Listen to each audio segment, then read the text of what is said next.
Hello, ഒരു കുട്ടി വീട്ടിലോട്ട് എല്ലാവർക്കും സ്വാഗതം.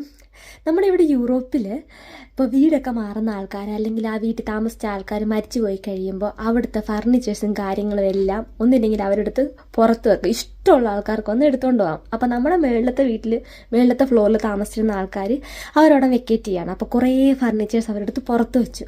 അപ്പോൾ ഞങ്ങൾ രാവിലെ പോയി അതൊക്കെ നോക്കി. എനിക്കൊരു കബോർഡിൻ്റെ ആവശ്യം ഉണ്ടായിരുന്നു. എൻ്റെ കുറച്ച് പുസ്തകങ്ങളും അല്ലെങ്കിൽ കുറച്ച് ഡ്രസ്സുകളൊക്കെ വെക്കാനായിട്ട് ഒരു കബോർഡിൻ്റെ ആവശ്യം ഉണ്ടായിരുന്നു. അപ്പോൾ ഞാൻ പോയി ഒരെണ്ണം എടുത്തുകൊണ്ട് വന്നു. ഞാനത് നിങ്ങളെ അറേഞ്ച് ചെയ്തിട്ട് ഇപ്പം കാണിച്ചു തരാവേ. ഇത് കണ്ടോ, കുറേ കബോർഡ്സ് ഉണ്ടായിരുന്നു. അവർ കുറേയൊക്കെ വണ്ടിയെ കയറ്റി. അവ എന്നോട് ചോദിച്ചു ഇനി വേറെ വേണോയെന്ന് ചോദിച്ചു.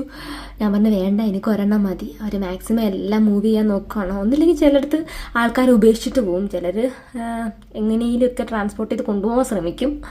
സോ നമുക്ക് കിട്ടിയ കബോർഡ് നമുക്കിനി വേഗം ഒന്ന് അടുക്കി പെറുക്കാം. ഇതാണ് നമുക്ക് കിട്ടിയ ഷ്രാങ്ക് കബോർഡ്. സോ ഞാൻ ഓൾറെഡി ഇപ്പം എൻ്റെ കുറേ ഡ്രസ്സുകൾ ഇങ്ങനെ അറേഞ്ച് ചെയ്ത് വെച്ചു. താഴെ എൻ്റെ വിൻ്റർ ബൂട്ട്സുകളെല്ലാം അടുക്കി വെച്ചു. സോ അങ്ങനെ കുറേ സ്പേസ് അങ്ങ് ഒഴിവാക്കി.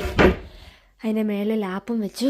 എനിക്ക് ഇവിടെ വെച്ച് പഠിക്കാൻ സുഖമുണ്ടല്ലോ, അതുകൊണ്ട് തന്നെ ഈ ഒരു കബോർഡിനകത്ത് ബുക്സും പഠിക്കാനുള്ള സാധനങ്ങൾ മാത്രമാക്കി എൻ്റെ ഫയലുകളെല്ലാം.